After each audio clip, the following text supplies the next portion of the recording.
하나님 말씀은 잠언 21장 4절 한 절 말씀 보겠습니다. 시작. 눈이 높은 곳과 마음이 교만한 곳과 악인이 형통한 것은 다 죄니라. 아멘. 잠언 21장 4절에 있는 말씀 중심에서 왜 은혜를 받지 못하나, 이런 제목으로 말씀을 드리겠습니다. 한번 제목을 따라하겠습니다. 왜 은혜를 받지 못하나? 왜 은혜를 받지 못하나? 은혜를 받으면 다 되는 거예요. 지식이 없어도, 돈이 없어도, 힘이 없어도, 나약하고 연약해도 은혜를 받으면은, 즉 하나님이 거저주는 은혜를 받으면은 구원의 역사도 일어나고 원수마귀를 물리치는 역사도 일어나고 삶의 활력소가 생기는 하늘의 소망도 가지게 되는 것입니다. 그게 어디서 오냐 그러면 하나님이 주신 은혜로 말미암는 것이거든요. 그렇기 때문에 오늘 말씀을 잘 들으시면은 은혜 받는 비결을 배우게 될 줄로 믿습니다. 우리나라 말에 이런 말이 있습니다. 철들자 망령난다, 그런 말이 있습니다. 그런 말을 우리 젊은 우리 군인들이나 그런 분들은 잘 이해가 안 될 거예요. 남자고 여자고 막론하고 철이 들어야 사람 되는데, 철 들었다고 생각하면 이게 망령 될 때란 말입니다. 그럼 너무 늦어요. 이 험한 세상을 고생만 하고 험하게 살다가 그냥 간다는 말입니다. 하나님이 우리에게 육체를 입혀서 이 세상에 살게 하신 것은 하나님이 주신 축복을 누리면서 하나님을 찬양하고 축제하면서 기쁘고 즐겁게 살라고 주신 것인데, 인생을 괴롭게 살다가 지겹게 살다가 지옥 같은 삶을 살다가 이 세상을 떠나면 그게 무슨 유익하겠어요. 그래서 철들기 전에, 더 늙기 전에 이 진리를 깨달으면은 그게 큰 축복이 될 줄로 믿습니다. 그러니까 죽기 전에 깨달아야지. 죽을 때가 돼가지고 중환자실에 들어간다든지 골골 할 때에 그 무슨 소용이 있겠어요. 두 무릎이 두 다리가 성할 때 여행도 다니고, 건강할 때 맛있는 것도 먹고 그래야지. 병 들고 나면요, 천하 진미를 갖다 줘도 맛이 하나도 없어요. 그리고 부부간에도 하나님 주신 사랑으로 사랑하면서 살아야 되는데, 부부싸움 한바탕 하고 하나님이 해주는 밥 먹어봐야 맛 하나도 없거든요. 그걸 우리가 경험으로 알잖아요. 그러니까 그 무슨 소용이 있어요. 하나님이 주신 말씀대로 잘 순종하여 그 은혜 가운데 거하면은 이 모든 복을 누리며 살 수 있을 줄로 믿습니다. 치매 걸리기 전에, 죽기 전에 깨닫고, 깨달았으면 회개하고 주님께로 돌아서자.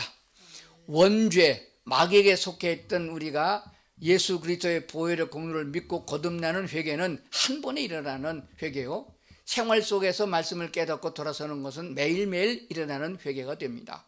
그렇기 때문에 우리들이 그 말씀을 기억하면서 하나님께서 하라 하신 말씀을 하고 하지 말라 하는 것을 안 하면 되는데, 우리 인간이 그걸 할 재주가 없단 말이에요. 그런 힘이 없단 말이에요. 그래서 하나님이여, 나도 주의 말씀대로 순종하고 행할 수 있는 힘을 주시옵소서라고 기도하는 거예요. 그러면 하나님이 은혜 베풀어 주시면 할 수 있단 말입니다. 그러니까 하지 못하고 주저앉아 있는 것보다는 하는 게 나아요.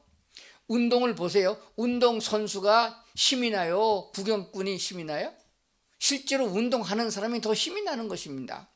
우리나라 고종 황제 때에 미국 선교사들이 한국에 와서 선교를 할 때입니다. 점심 먹고 나가지고 선교사들이 테니스를 열심히 했습니다. 아주 한여름은 아니지만 그래도 여름 가까운 날에 이것을 양반님들이 나무 끈에서 그 무슨 운동인가 하고 보고 있는데, 보니까 둘이서 열심히 공을 치는데 땀을 펄펄 흘리고 아주 죽으라고 테니스를 하더라는 거예요. 그래서 잠깐 쉬는 동안에 갓 쓰신 양반님들이 그러대요. 선교사 양반, 그렇게 힘들고 땀나는 거는 종들에게 시키지, 쌍놈들에게 시키지 그걸 애쓰냐고 그러더라는 거예요. 그게 뭘 모르나 그러면은 그 운동의 기쁨을 모르는 사람들이 하는 얘기예요. 구경하는 건 틀립니다. 노래하는 사람이 기쁘고 더 기쁘고, 구경하는 사람은 참 별로예요.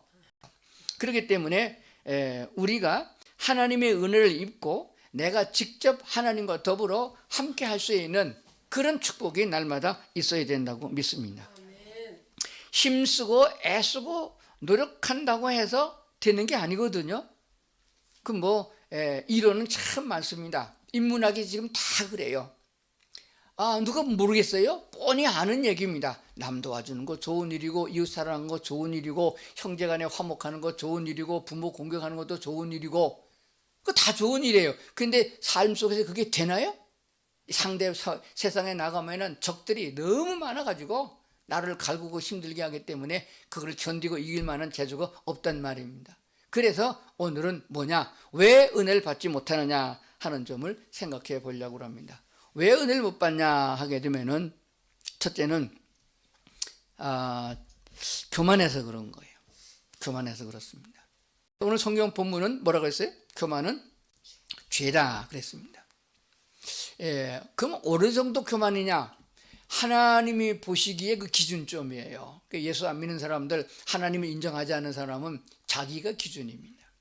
그러니까 그게 맞지 않는 거예요.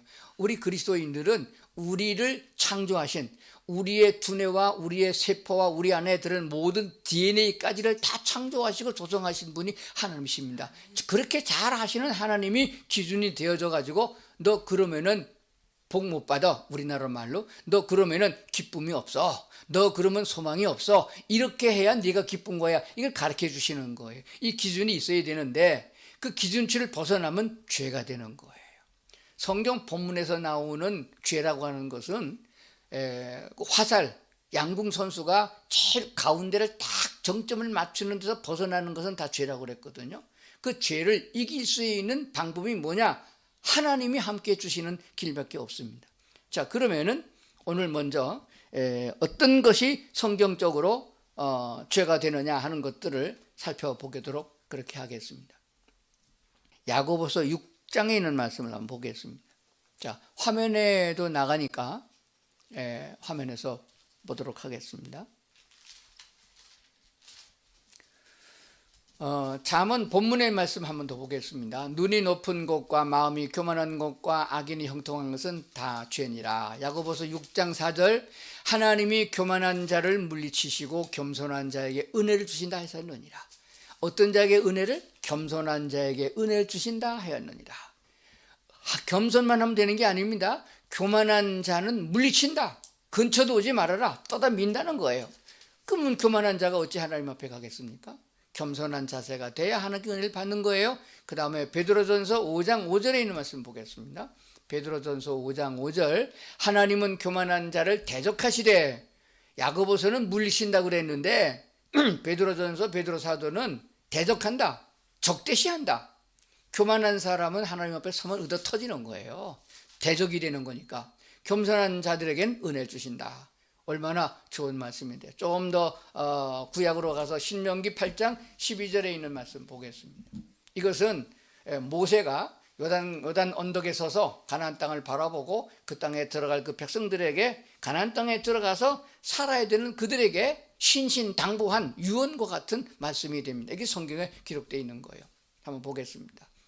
다 같이 한번 같이 보겠습니다. 시작. 네가 먹어서 배부르고 아름다운 집을 짓고 거주하게 되며 또 내 소와 양이 번성하며 내 은금이 증식되며 내 소유가 다 풍성하게 될 때에 내 마음이 교만하여 내 하나님 여호와를 잊어버릴까 염려하노라. 언제 마음이 교만하게 될 때? 언제 마음이 교만하게 돼요? 먹고 배부를 때.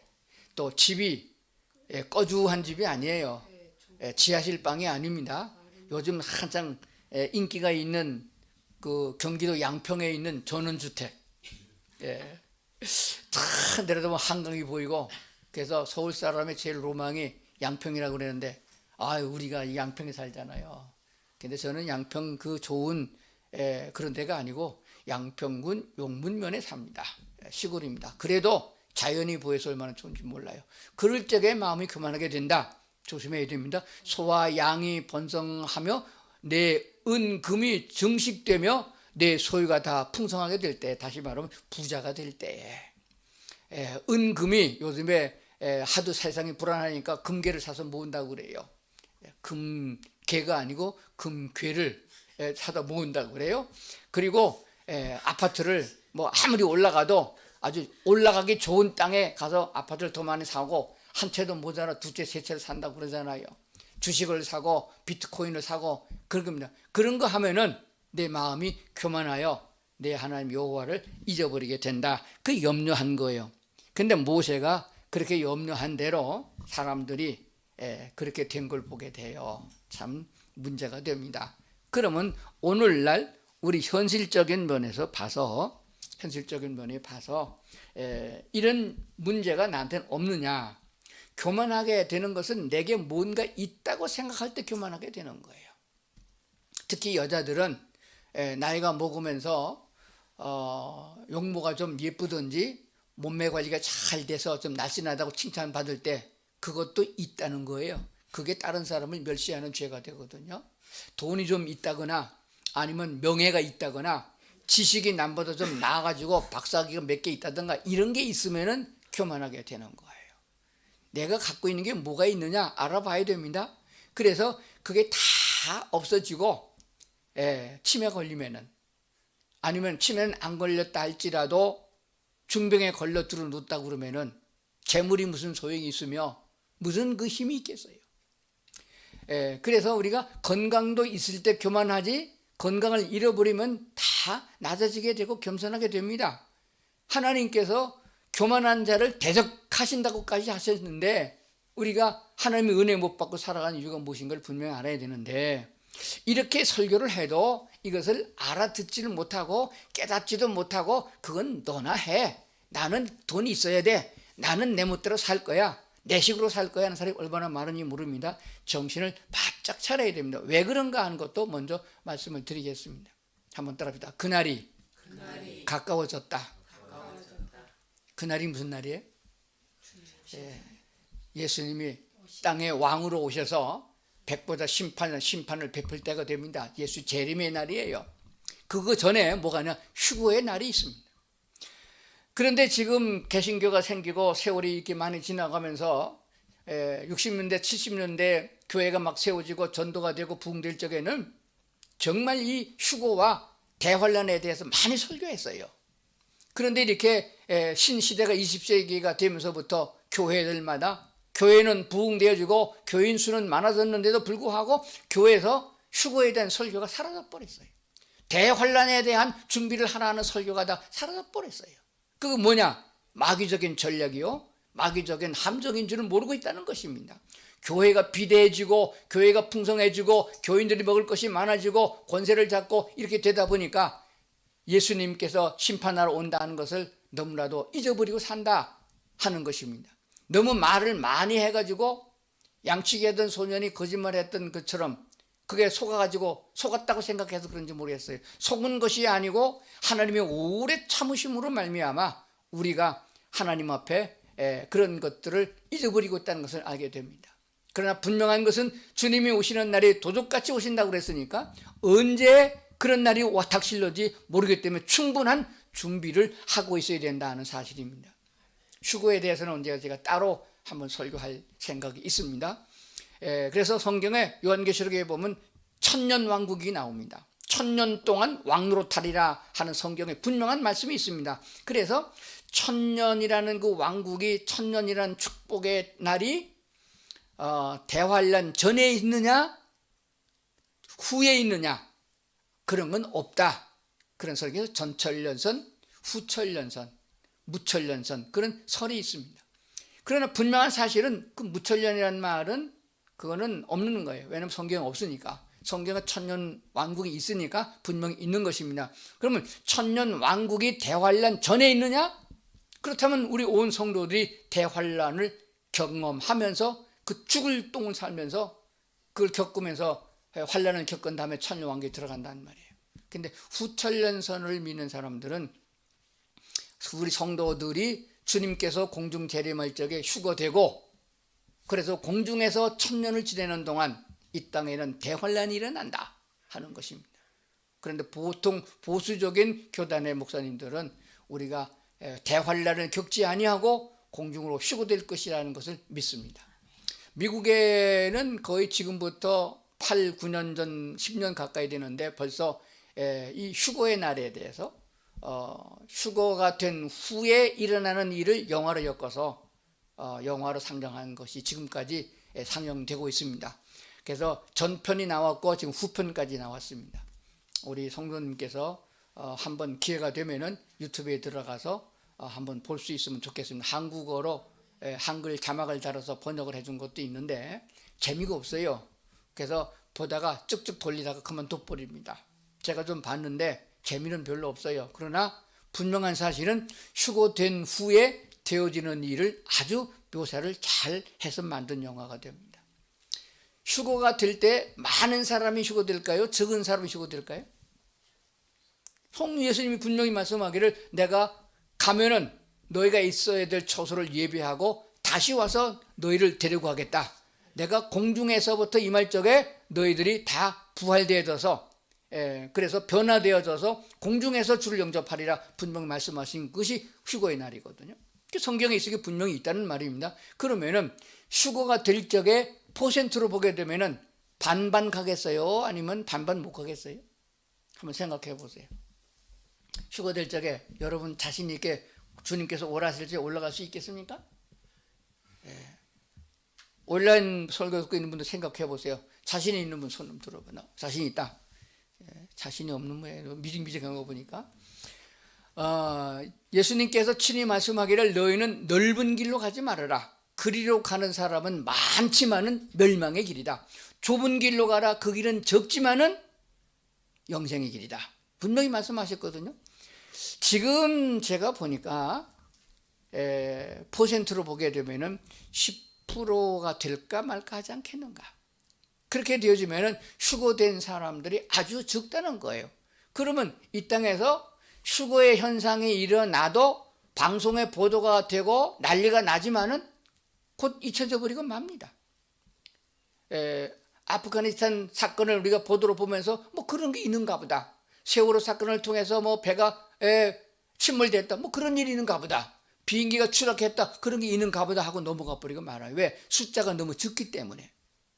그런데 분명한 사실은 그래도 10%만 되더라도 수백만 명이잖아요. 그럼 조종사가 조종하고 있다가 그가 구원받은 사람이면은 그냥 비행기를 놔두고 올라가잖아요. 그렇다면 철도가 전복될 것이고 자동차가 전복될 것이고 배가 갈 길을 잃어버리고 비행기가 떨어지는 사건이 일어난단 말입니다. 휴거가 됐기 때문에. 그러면 자고 나면은 아니 자다건지 사는지 언제 때는 모르지만은 아내나 남편이 없어지고 자식이 없어지는 역사를 본다는 말입니다. 그래서 난리가 나고 세계가 다 방송에서 난리가 났지만은 곧 잠잠해지고 맙니다. 근데 문제가 어디 있나 그러면은 휴거가 될 만한 하나님의 사람, 거듭난 그리스도인들은 양심을 가지고 있습니다. 하나님의 성령이 늘 받았기 때문에 그들이 지금 바른 말을 하고 진리의 말씀을 선포하고 있기 때문에 이 세상에 악한 자가 점령하지 못하고 그래도 민주주의가 하나님의 사랑이 편안하게 펼쳐지고 교회가 존재한단 말입니다. 그런데 그런 사람들이 다 휴거돼 버렸다. 그럼 이 세상에 누구만 남아요? 악한 마귀가 다스린 악한 자들이 판을 치는 세상이 됐다. 지금도 지옥 같은 세상이에요. 이게 법이냐? 하나님의 사랑이 식으면 불법이 성행한다 그랬어요. 재림 때가 되면 지진과 그리고 전쟁이 일어나고 재난이 일어날 것이라고 분명히 예고하고 있습니다. 그런데 거기에 큰 것이 뭐냐면 불법이 성행한다. 법이 아니에요.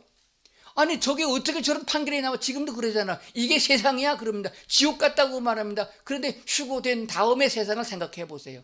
얼마나 악랄한 사람들이 판을 치고 사느냐? 법이라는 게 없어집니다. 총칼이 난무하게 되겠고 악이 그냥 악발을 부리는 그런 세상이 되어버리는데 거기에서 대환란의 역사가 자연의 재해가 일어나게 되는데 요한계시록을 꼭 읽어보시길 바랍니다. 그것이 죽어도 죽으려고 해도 죽을 수 없는 이런 상황 속에서 성도들이 견디지 못한다는 거 얼마나 큰 일이겠습니까? 그러나 휴거는 되지 못했지만은 설교는 들어서 성경을 읽어서 알고 있는 사람이 많아요. 그들이 그제서 그 성경 말씀을 깨닫고 이삭 죽듯이 구원되는 사람이 있을 것이라고 성경은 예언하고 있습니다. 그러니까 그때 가서 회개하고 깨닫고 버티고 순교자의 반열에 서서 순교하는 것 너무 힘드니까. 왜? 성령이 성도와 함께 올라갔기 때문에 성령의 역사가 없어요. 그래서 십자가를 질 수 있는 힘도 없습니다. 죄를 이길 수 있는 능력이 없어요. 지금 우리는 성령의 역사 주기 때문에 이런 것을 감당할 수 있다고 생각을 해야 됩니다. 그러니까 얼마나 지금 예수 믿기가 쉽고 편하고 얼마나 귀한지 모르겠습니다. 그렇기 때문에 우리가 예수를 잘 믿어야 된다 하는 것을 분명히 알아야 됩니다. 자, 그래서 성경에 많은 구절이 있지만은 시간상 제가 몇 구절만 성경 읽어드렸습니다. 하나님은 교만한 자를 물리치고 겸손한 자에게 은혜를 준다. 그러니까 내게 조그마한 것, 나는 다른 사람에 비하니까 나는 아직도 가난해. 저 사람에 비하면 나는 건강도 모자라. 그렇게 생각하면 안 됩니다. 기준은 세상이 아니고 이웃집이 아니고 형제가 아닙니다. 내 생각이 아닙니다. 기준은 하나님이십니다. 하나님이 내 심장을 살펴보셔서 하나님 앞에 섰을 때에 내가 교만거리가 될 만한 요소가 남아있는가를 봐야 됩니다. 이것은 다 내 것이 아니고 주님께서 주신 것입니다. 은혜 아니면 찬송가 있죠. 내가 한 곡 좀 해야 되는데 호흡마저도 주님의 것이다. 그러니까 다 은혜입니다. 이렇게 생각을 해야 되는데 이 은혜를 우리가 기억하지 못하고 잠시 잊어버려요. 승질나면 잊어버리고요. 뉴스 들으면 승질나고 잊어버리고 그럽니다. 이 내 거 없어요. 빈손 들고 왔다가 빈손 들고 가는 것이에요. 성경 좀 한번 보겠습니다. 이번에는 누가복음 12장, 계시록 3장, 욥기서 1장을 보도록 하겠습니다. 시간 없으니까 화면 보시고 같이 보도록 그렇게 하겠습니다. 누가복음 12장 20절에 보니까 하나님은 이르시되 어리석은 자여 오늘 밤에 내 영혼을 도로 찾으리니 그러면 내 준비한 것이 누구 것이 되겠느냐 하셨으니, 이 전에 보게 되면은 예수님께서 비유로 말씀하신 거예요. 한 부자가 있었는데 부자가 있으면 그 정도 돼서 부자잖아요. 그런데 3년 먹을 걸 창고에 쌓았어요. 다 쌓아놨어. 지금으로 하면은 일용할 양식만 구하라고 되어 있는데 광야에서 하나님 준 만나만 생각해야 되는데 그래도 한 3일치는 남겨놓고 나머지는 있어도 그만 없어도 그만 이렇게 마음을 먹어야 되는데 참 우리 회개할 게 많아요. 우리 집 냉장고 열어보면은 꽉 찼어요. 한 대 더 살까도 생각해요. 우리 두 식구 사는데 그게 참 생각해볼 문제입니다. 그거 오늘 밤에 하나님께서 오라 그러면 다 누구 건데 쌓아놓느냐. 근데 우리 웃을 일이 아니에요. 여기 있는 저 권사님 장로님 댁 다 똑같을 것 같아요. 그뿐만이 아닙니다. 장롱 열어도 옷이 얼마나 많은지 몰라요. 신발장에 신발도 마찬가지입니다. 근데 뭐 성경에 나오는 대로 어리석은 부자만 갖고 저 어리석은 부자가 저렇게 쌓아놓고 은행에다 쌓아놓고 뭐 주식 투자해놓고 다 누가 갖게 되느냐.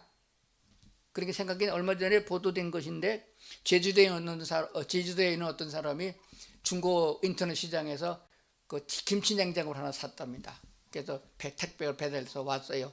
그걸 청소하다가 보니까 김치냉장고 밑창에 현금으로 5만 원짜리 딱 해가지고 1억이 넘는 현금이 있었다고 그랬어요. 그래서 그래도 거기에 쌌던 종이가 있어갖고 추적을 해가지고 그걸 파는 사람을 생각했는데 그 장본인 그 썼던 주인은 돌아가시고 그 자녀들이 그걸 타지하게 됐다고 그래요. 내가 가만히 생각해보니까 자세히 모르겠지만은 거기다 감춰놓고 이 양반이 치매가 걸렸다든지 그래서 그냥 돌아가신 거예요. 그러다 보니까 모르는 거예요. 그러니까 버린 거죠. 그런 말입니다. 그런 꼴 당하지 말고 가끔 가다가 배추밭에 돈 묻어놓고는 안 찾아간 사람도 있고 비닐봉지에 쓰레기통에 넣어놨다고도 잊어버린 사람도 가끔 나오잖아요. 그거 이제 기억력 자꾸 가물가물해지는데 다 꺼내놔요. 있으면은 비상금도 꺼내놓고 그거 다 혼자 먹지 말고 나누라는 거예요. 우리 예수님 하신 말씀이 뭐예요? 이웃을 사랑하는데 복음을 전하는데 쓰라는 거예요. 단돈 100원이 없어서 라면 한 봉지 없어서 전도가 안 되는 이런 선교사들도 많은데 우리가 도울 길을 찾으면 얼마나 많은지 모르겠습니다. 계시록 3장 17절 보겠습니다. 계시록 3장 17절에 보니까 내가 말하기를 나는 부자라 부요하여 부족한 것이 없다 하니 내 곤고한 것과 가난한 것과 가난한 것과 눈먼 것과 벌거벗은 것을 알지 못하는도다. 영적 눈이 흐려져서 감겨져서 모르는 거예요. 네가 얼마나 비참하고 빈손 들고 왔는데 빈손 들고 갈 것을 모른다는 거예요. 욥기서가 잘 말해주고 있습니다. 1장에 보겠습니다. 21절입니다. 내가 모태에서 알몸으로 나왔은즉 또한 알몸이 그리로 돌아가올지라 주신 이도 여호와시요 거두신 이도 여호와시니. 욥이라는 사람이 그렇게 환난을 당하면서 이 말씀을 하신 겁니다. 그러니까 이것을 쓴 목적이 뭐냐 하면 오늘날 우리도 이 말씀을 마음에 새기라 하는 것이에요. 이 말씀을 새기면은 우리가 하나님의 은혜를 입게 되는 줄로 그렇게 믿습니다. 결론으로 구약에서 모범을 보인, 신앙의 모범을 보인 두 사람을 소개하려고 합니다. 따라합시다. 아브라함과 다윗의 신앙을 본받자. 아브라함과 다윗의 신앙을 본받자 그랬습니다. 그래서 이거는 구약 성경을 다 읽어야 되는데 다 읽지 못하니까 제가 오늘 말로 설명해 드리면서 여러분 우리 성도님들 마음에 하나님께서 성령으로 역사해 주시는 울림이, 가슴을 울리는 하나님의 울림이 있기를 바랍니다. 왜냐하면 우리 성도들은 세상에 찌들려서 세상의 뉴스나 또 학교에서 배운 지식 같은 게 꽉 차고 있어서 하나님의 말씀이 잘 들어오질 않아요. 구약에 아브라함과 다윗이 수백 번도 설교 더 들었을 거예요. 그거 들어서 웃댔다는 거예요. 그게 나와 무슨 상관이 있어. 그리고 지나갑니다. 그게 잘못됐다는 거예요. 그래서 아브라함 얘기를 다 하면은 몇 달, 몇 년 해도 모자라지만 오늘 한 사건만 들어서 먼저 말씀을 드리겠습니다. 창세기 14장에 나오는 얘기인데 얘기를 먼저 이렇게 하겠습니다. 하면 성경 어디쯤인가를 잘 알게 될 거예요. 아브라함이 하나님의 명을 받아서 갈대 우르를 떠났습니다. 하나님께서 갈대 우르에 살고 있는 아브라함을 불러서 너는 내가 지시할 땅으로 가라 그렇게 말씀하셨거든요. 일가 친척을 다 버리고 전토를 버리고 떠나라 하는 말씀에 순종해서 물론 하나님이 은혜를 주셔서 아브라함이 그런 마음이 생겼겠죠. 그래서 가는데 너무 불쌍하고 혼자 있는 조카 롯을 버릴 수 없어서 같이 데리고 갔습니다. 그러다가 하나님이 축복하셔서 조카 롯도 부자가 되고 아브라함도 부자가 돼가지고 양떼들이 너무 많아서 한 동네에서 키울 수가 없었어요. 양치기 하는 목동들이 서로 싸움을 하기 때문에. 그래서 갈라섰습니다. 그래서 아브라함이 먼저 어른이니까 양보해가지고 롯에게 네가 먼저 선택하라. 그래서 롯이 소돔과 고모라 쪽을 선택했습니다. 그때 눈을 들어보니까 목초지가 넉넉하고 토성도 좋고 아주 좋은 땅일 줄 알았습니다. 그래서 지가 먼저 선택을 했어요. 제대로 싹수가 있는 놈이면은 아이고 삼촌이 먼저 선택하세요. 그래도 되는데 지가 먼저 선택을 했습니다. 그래도 아브라함은 그래라, 너가 좋은 땅 차지해라. 그래서 아브라함은 별로 좋지 않은 땅을 차지 헤어졌습니다. 그 후에 어떤 일이 일어났나 하게 되면은 헬렉이 쳐들어와 가지고서 싹 쓸어갔습니다. 그래서 아브라함의 조카도 포로로 잡혀갔어요. 그래서 어떻게 그의 소식을 들은 아브라함이 자기 집에서 길리운 가병 용사들을 데리고 가게 됐습니다. 그래가지고서 쳐들어가가지고서 물리치고 그리고 조카 롯을 찾아왔습니다. 조카 롯만 찾은 게 아니라 그 소돔과 고모라 땅에서 붙잡혀간 아낙네들 다 되찾아왔습니다. 재산도 뺏어갖고 왔습니다. 뺏어갖고 왔을 때 장면을 지금 제가 얘기하자는 거예요. 그랬더니 제일 먼저 멜기세덱이라는 제사장이 나타나서 그에게 11조를 드리고 감사하게 된 겁니다. 그런 다음에 소돔과 고모라 왕은 뭐 하는가 했다가 다 뺏기도록 숨어 있다가 아브라함이가 찾아오니까 그때 나타나가지고 미안하니까 아브라함에게 그렇게 제안했습니다. 아브라함 수고했네. 우리들에게는 잃어버렸던 사람들만 놔주고 가게. 대신 아브라함 너는 전쟁에서 빼앗아 가지고 온 양떼나 소떼나 전쟁의 노획물은 다 아브라함 자네가 갖게. 그렇게 했습니다. 왕이 자기가 힘이 없어갖고서 그걸 못했으니까 아브라함에게 다 준다는 거예요. 근데 아브라함이 뭐라고 말했습니까? 제가 23절을 읽어보겠습니다. 내 말이 내가 아브라함으로 치부하게 하였다 할까 하여 내게 속한 것은 실 한 오락이나 들매끈 한 가락도 내가 가지지 아니하리라. 이 말이 무슨 말인가 하면은 그 소돔 왕 그가 말하기를, 나중에 말하기를, 왜 세상 사람은 두짓기를 잘하잖아요. 그때는 그렇게 말해놓고 나중에 말하기를, 아브라함 저렇게 부자가 된 건 다 내가 그거 줘서 지금 부자가 됐다. 아브라함의 심정에는 왜 그래요? 하나님이 싸우게 하셔서 하나님이 이기게 하시고 하나님이 뺏어가고 온 것이다. 하나님이 주신 거 아니냐. 그래도 물질적으로 사람이 눈으로 보게 되면은 그렇지 않겠다. 그래서 아주 확실하게 이것은 사람으로 말미암는 것이 아니고, 정치를 잘해서 무슨 뭐를 잘해서 얻은 것이 아니고, 하나님이 주셔서 내가 이만큼 부자가 되고 강건하겠다 하는 것을 나타내기 위하여 실 오락이 하나도, 신들매 깐끈까지도 하나도 안 가져가겠다 거절해 버렸습니다. 그런데 나중에 보면 어떻게 됐어요? 하나님께서 아브라함을 축복하시다 가는 데마다 부유하게 하셨음을 보게 됩니다. 농사가 잘 되게 하셨습니다. 그 후세에 아브라함이 이삭을 낳고 이삭이 야곱을 낳는데, 이삭 때에 가보니까 어떠십니까? 하나님이 축복하셨는데 그 해에 농사를 지었는데 100배나 거뒀다고 그랬어요. 이거는 뭐 누가 갖다가 부대하고 뭐 금덩어리 갖다 주고 뭐 주식이 뭐 뻥튀기 되고 그렇게 부자가 된 게 아니에요. 자기가 농사 짓는데 농사가 잘 되게 했다는 거예요. 내가 사업을 하는데 내 사업이 잘 되게 했다는 거예요. 이게 중요한 거 아니겠습니까? 그러니까 우리가 어떤 신앙을 가져야 되냐? 하나님이 주시는 걸로 내 것으로 삼아서 하나님이 쓰시는 대로 기쁘고 감사하게 쓰는 사람이 되어야 된다.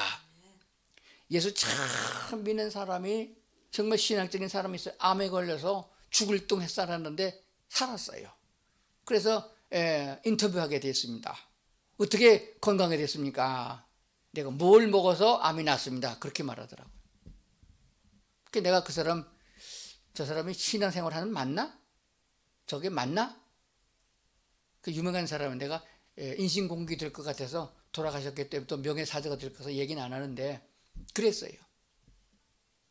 채식주의자였는데. 자, 하여간 우리가 뭐를 먹어서 건강하게 된 게 아니고, 미국 유학을 가고 영국 유학을 가가지고 박사학위를 받아가지고서 머리가 좋아져서 이만큼 인기를 얻는 게 아니고, 하나님이 주셔서 내가 이만큼 됐습니다. 노래를 잘해가지고 트롯 경연대회 나가서 대상을 받았다.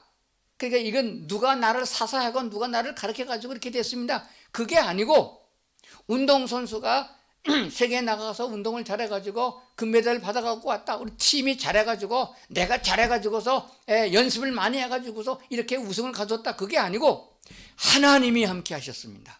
하나님이 주셨습니다. 하나님이 이기게 하셨고 하나님이 하셨습니다. 이게 아브라함의 신앙이었다는 것이에요. 그 후에도 보면 아브라함의 신앙이 얼마나 돈독하고 하나님과 결탁되는 걸 알게 되는 것입니다. 자, 넘어가서 다윗의 신앙을 하나 보겠습니다.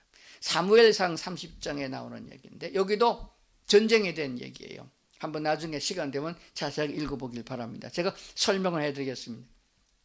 사울 왕이 초대 왕인데 하나님의 기준에서 벗어났어요. 왜? 교만해졌고 왕이 되고 보니까 괜찮거든요. 그래서 왕이 된 것이 하나님이 왕되게 주시는 걸 잊어버리고 하나님의 말씀을 거역하고 사람들의 눈치를 보게 된 거예요. 미국의 대통령 성경에다 손을 얹고 선서해놓고도 사람들의 표를 봅니다. 표를 찍어준 백성들을 보는 거예요. 사울이 그랬거든요. 하나님께서 되게 하셨는데 백성들의 눈치를 봤단 말입니다. 그래서 범죄하여 하나님께서 사울을 제하고 다윗을 세우게 된 겁니다. 사울을 한 번에 팍 쳐 죽이고 다윗을 세웠으면 얼마나 좋겠어요. 그렇게 하지 않았었습니다. 하나님은 사울에게 선지자를 보내가지고 너는 이제 그만 끝내라. 그래 놓고도 그냥 왕좌에 그냥 앉게 해주셨습니다. 그리고 다윗을 기름 부어서 다윗을 키운 거예요. 그런데 그 과정이 얼마나 기냐? 그건 20여 년 걸렸거든요.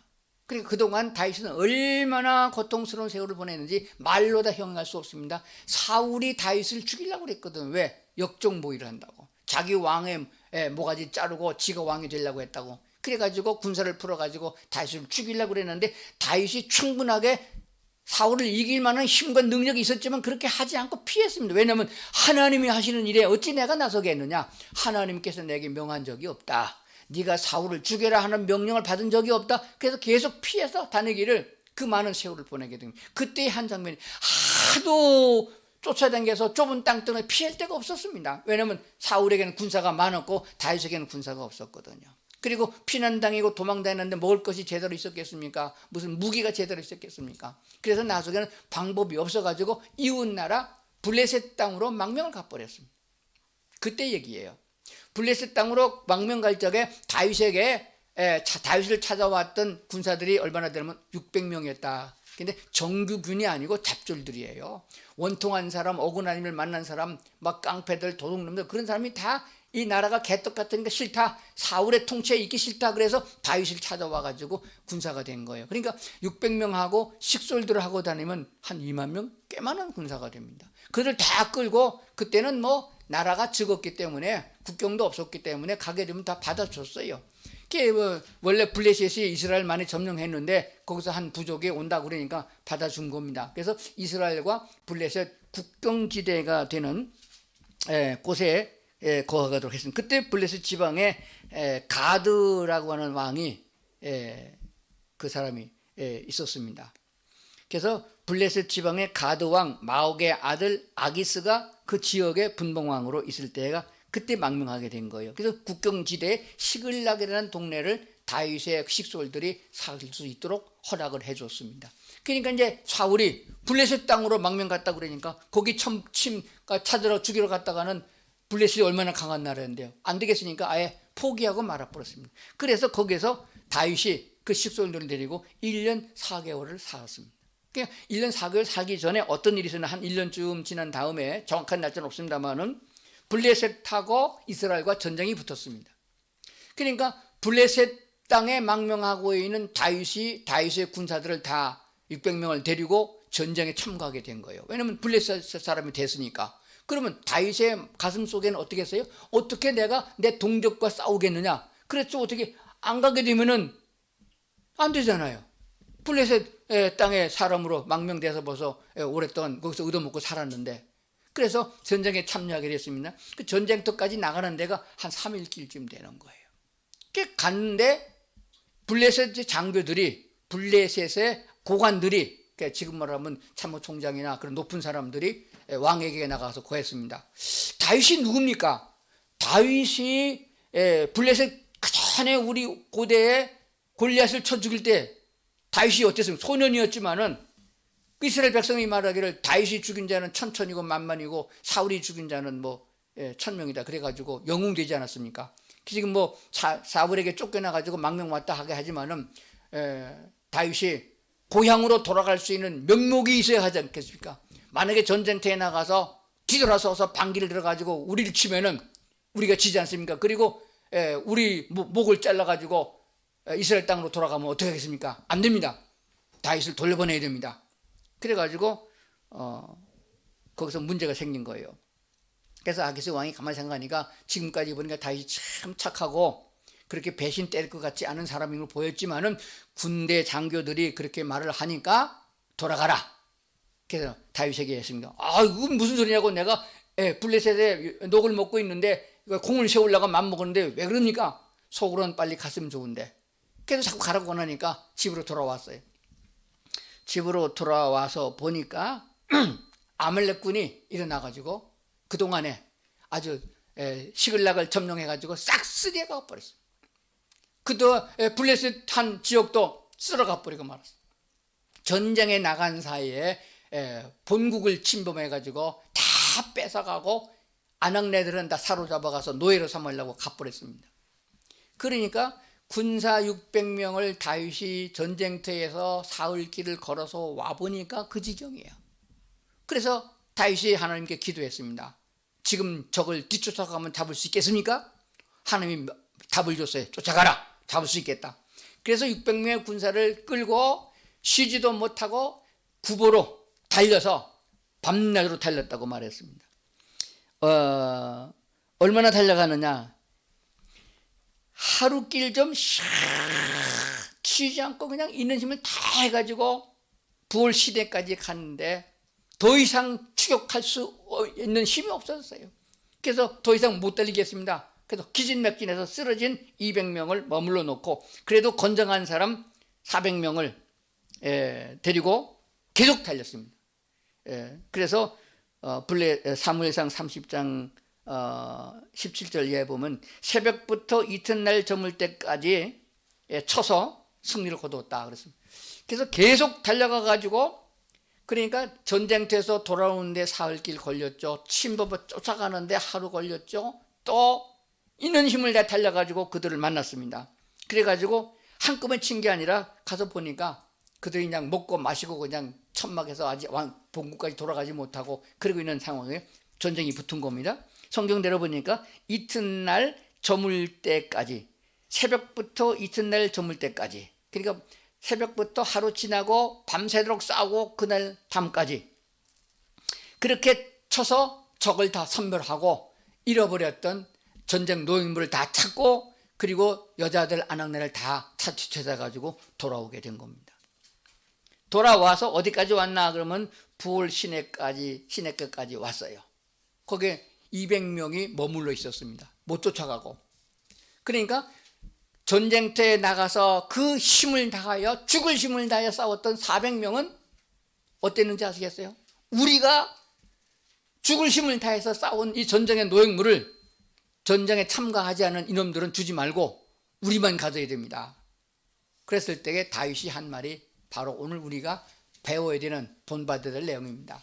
다윗이 뭐라고 말했느냐?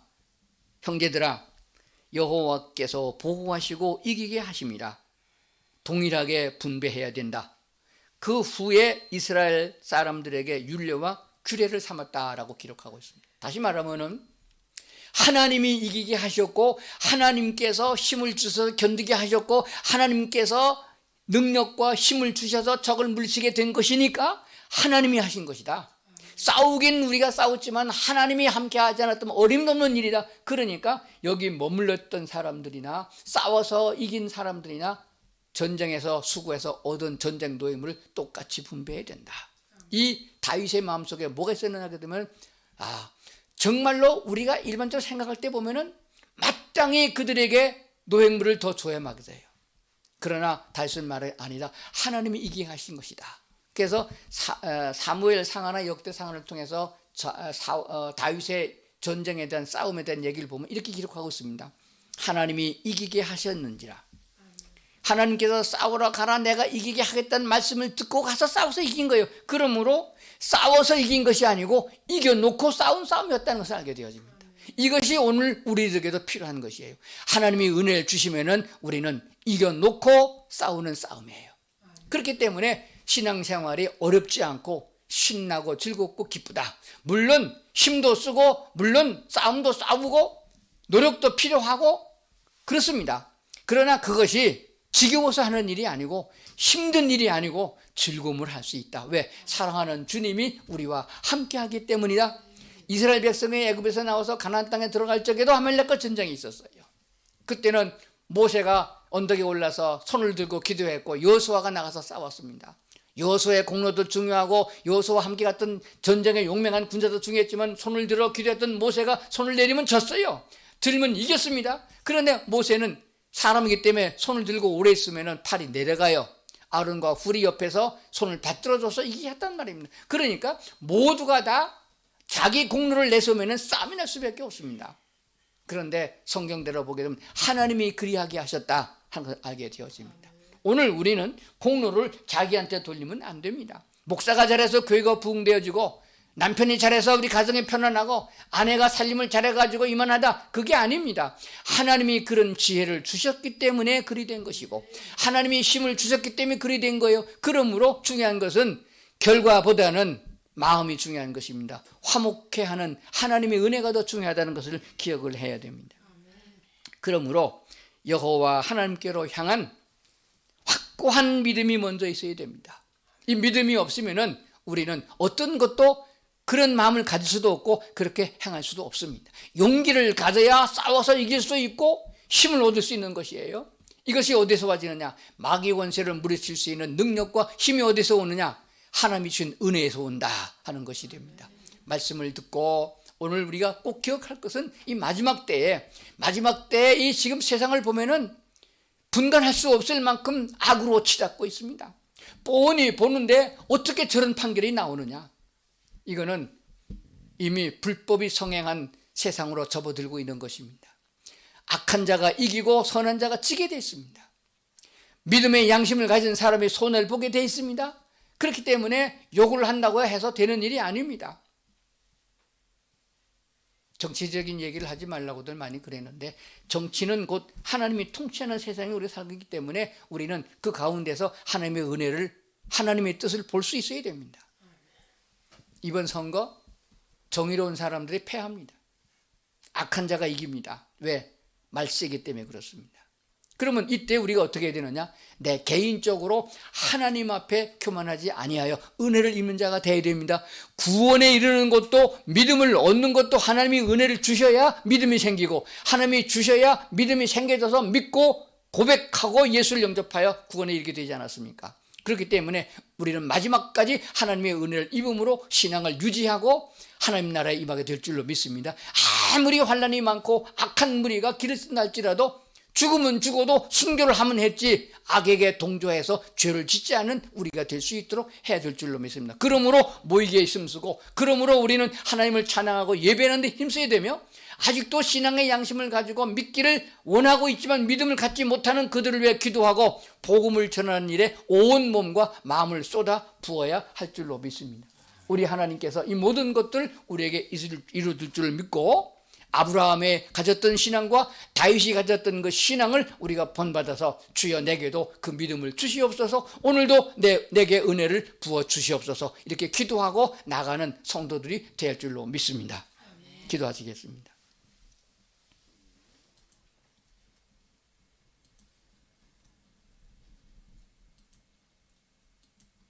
사랑과 은혜가 풍성하신 아버지 하나님, 오늘도 우리가 주님 앞에 말씀을 들으며 예배 드릴 수 있도록 복 주셔서 감사합니다.